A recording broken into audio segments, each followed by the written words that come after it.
he did, but she was way beyond him in terms of he was cast your buckets down where you are in the South, in the rural South. She thought we can do trade education as hairdressers in urban areas. She adapted some of those ideas of education.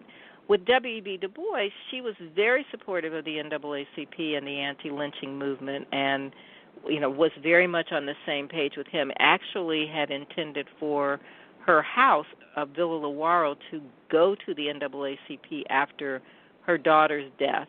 But the taxes were too high, and that didn't happen. But she interacted with both, as well as Monroe Trotter and A. Philip Randolph. But I think my conclusion on this is that because her products were sold to black women, she was supported financially, economically by the black community. She didn't know anything to outside that community, and so she could make alliances with each one of these leaders based on the parts of their argument that she could support. And another argument that was going on during that time, and I was just wondering where she fell on this one as well. So we oftentimes hear conversations about that early 1900s and everything about that was the time that, as you mentioned earlier, women were getting the right to vote. They would get the right to vote and being involved in the right to vote. And also at that same time, we had, the African American struggle. So there's always been that pitting of the African American movement versus the women's movement, and some of the African American women being in the middle of that. So did she have dealings with like the Susan B. Anthony's and the people of that nature that were in the white women's movement? And also, what was her reaction to folks who were trying to pull the two apart? Well, she was, she definitely was very conscious of the suffrage movement. In fact, I just found a little nugget where she was hosting a meeting in Indianapolis of a group of African-American women who were supporting suffrage. She wasn't a leader in that movement, but as a member of the National Association of Colored Women, which very much was pushing for the right of women to vote, she had many friends like Adela Logan who were involved in that. So she was supportive of it, but she, definitely the National Association of Colored Women was created, I think in 1892 or 1898, because the white women's organization were disrespectful and excluded them. So that struggle that began even then, it continues on now. We have to figure out ways to find alliances, but there are often these tensions and intersectionality. Yeah, because I think we see those tensions in a lot of different groups. I think we have another guest I want to bring in as well very shortly. But I think that we have those tensions in a lot of things because I know that even in the Black Lives Matter movement and even in the New Poor People's campaign, which I think Reverend Barber has done a great job of networking a lot of their lives. Oh, he's fabulous. You are lucky to have him in North Carolina. What a fabulous man. We're very fortunate to have him. And I like the way that he has created a lot of unity between groups that in the past have been fighting against each other, because he makes it a very conscious effort to bring people in from the gay and lesbian community into the struggles that he has put together. He makes a very conscious effort to bring in the people from the Indian movement, which we have some Indian tribes here, and the Asian community and the Latin community, and the different ethnicities, as well as the different, as you just said, the genders, the orientations, different things that people are involved in their struggles. He's made a very strong effort, just like I think Martin Luther King did, of trying to create unity among all the people. I mean, even among religious difference, because he's not afraid to bring a Jewish person or a Muslim person onto the same stage with him. Yeah, well, as I wrap up so that your other guests can come in, and I have so enjoyed talking with you, but yes, we have to make alliances. That is what we are facing as we go into this midterm election. That is what we will face going forward in the next presidential elections. We cannot do it on our own. We have to find ways that we, have common cause with other people, and we have to break down these barriers, because the sort of racism and the white supremacy that basically wants to exclude all of us, Muslim, gay, lesbian, transgender, Mexicans, Latinos, African Americans, people of African descent, we have to find our common ground with each other. Yeah, there's no doubt about that. And I have thoroughly enjoyed talking to you. You do know that you're welcome to come back anytime, and we hope that as the series gets closer that you will come back and maybe even bring Octavia with you. Or, hey, we wouldn't even mind if you bring LeBron back with you. But we definitely have enjoyed the conversation, and anytime that you want to come back and share with us what you're doing, both in your own career as well as what you are learning about your family lineage, you're always welcome to be here on this show. And you've been a total joy to talk to. Well, this has been a delight for me. I really appreciated your questions and learning something about what you're doing. So I look forward to coming back. Thank you so much. No problem at all. All right. Appreciate it. So, Dean, do we have our other guests on? Hey, we got Mr. Gabriel and Mr. Bradshaw at the door. Oh, we got two guests. I appreciate it. We'll start off with Gabriel. Two. All right, hey, Gabriel? Here we go. Yes, sir. How are you doing, Mr. Godwin? I'm so glad that you are here with us and everything. Thank you, sir. I had reached out, Dean, to Mr. Godwin sometime back, but he was doing some traveling, and we're talking about building unity. Well, one of the things he's trying to do is build unity among our community, so I want him to talk about that to some degree. But, you know, I've got several friends that are drivers for the car share programs that we are all familiar with, you know, Lyft, Uber, and things of that nature. But Gabriel is putting together one that is African-American owned.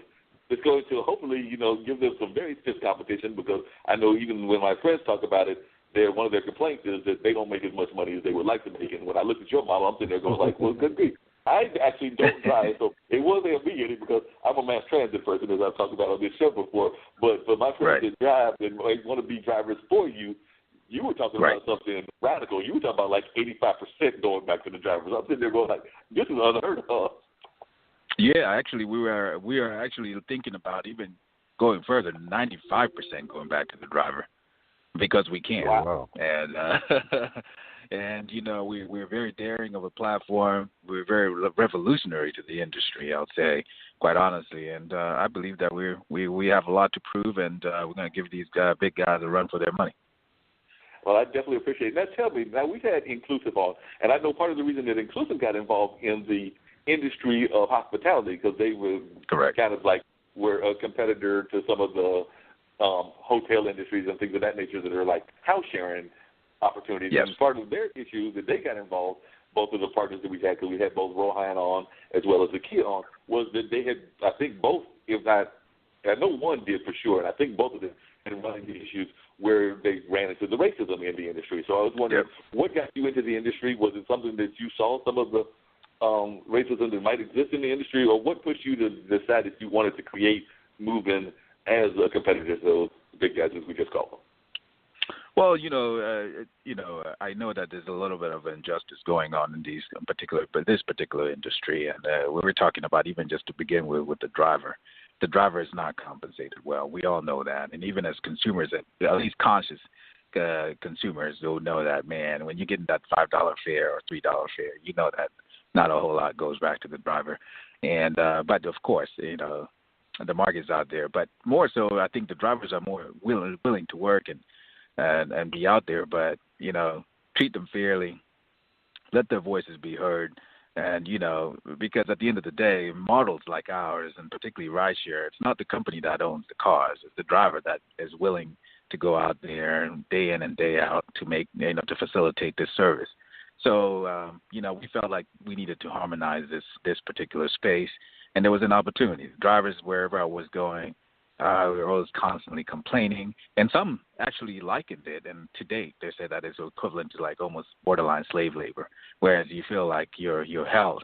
It's like, you know, the companies that, you know, you're at the company's mercy based on their policies, et cetera. And you might have heard about lawsuits, et cetera, or mistreatment of drivers. And I think we saw an opportunity, and we've continuously built upon putting the driver first, and that actually is ingrained in our company's philosophy of putting the driver first. And we believe that actually by doing so, you know, they'll go the extra mile for our customers. So, you know, we've done that through and through in all the markets that we've continue to expand into, and you know, it's the same pretty much philosophy that is applied to all across. And we've been thankfully very successful at it. So far, the company started in, if I remember correctly, it started in the Seattle area, in the Washington area. How many states are you currently in? Because I know that a lot of the other ones started in the West Coast now. They've now expanded to, like I said, I have friends here that are drivers for, I think, both Uber and Lyft, and there's a third company whose name is slipping me right now. But I know that they're drivers for those companies. But I was just wondering, how many of the 50 states are you in currently? And I think one of your other models, which is new to a lot of these companies, is that you're actually looking at even being involved because of your own ancestry in some of the what other people would consider third world or second world countries. Because I know that you've been looking, I believe you're from one of the African nations, so you've been looking at possibly even going into those countries and not just doing regular cars, but also rickshaws. Correct. Yeah. So actually, I'm like day 2 back in the U.S. from summer-long business trip across Africa and the Middle East. Actually, literally, I'm just fresh off the plane. But we pushed across summers. We added 10 more cities. Now we're totaling up to 38 now cities around the world. A big base of cities are here in the United States, of course. We're pushing a lot of mainly B2B partners. That's where we got our first break, and we've partnered in the likes of hotels, convention centers, and larger clients, B2B clients around major cities, Chicago, LA, New York City, San Francisco, etc. And now I think that we have matured, part of the whole idea to go outside and to Africa is where I'm originally from, but I grew up here, and I align with very much everything that's out here. I'm more so, I saw an opportunity, one, to bridge the technological gap between the African continent and the U.S., of course. I saw an opportunity, the fact that there's a huge and growing population of mobile adoption in the African continent, actually surpassing that of the Western world, if you can believe that. Lots of folks have mobile smartphones, but they lack the mobile services and what we've come to enjoy out here. But I felt like also too, for the most part, that it was a calling of sort and a way to give back, and more so to bridge our kinfolk between African Americans in Africa, because I align and I identify as an African and American, but African American as well.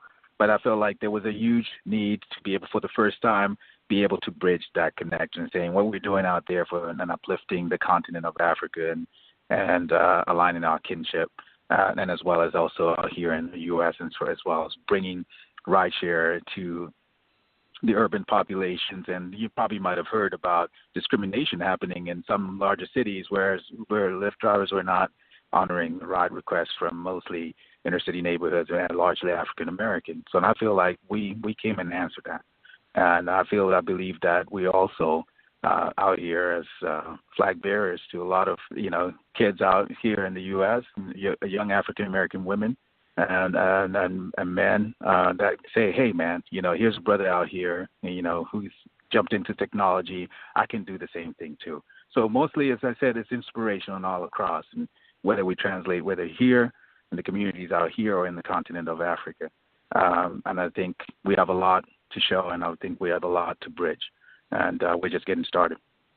Yeah, it sounds like it. Now, one of the things that I've always been fascinated by, and we've actually talked about it, I think, last week with our guest, when we were talking about black farming, and definitely, I think, last week and the week before when we were talking about entrepreneurship, is that there's this kind of conversation that's going on where I want to say maybe in the 60s, definitely during kind of the Black Power movement, we heard a lot of people trying to make that connection between African Americans and the brothers that are still in Africa, and a lot of them are still doing business. But I do know that over the last 2 decades or whatever, there's been apparently like a division among both the Africans in the Africa community and the African American, as well as even the Caribbean. So it seems to me that we are now starting to see a push again to try to unify all of the African diaspora and try to get us to understand that, we need to have a model similar to what some of the other cultures have done. I mean, South Koreans may have Koreatown, or China may have Chinatown, but they also have dealings with actual Korea and, one of the two Koreas and actual China, or we can use all kinds of examples like that. I mean, same with India and some of the other countries.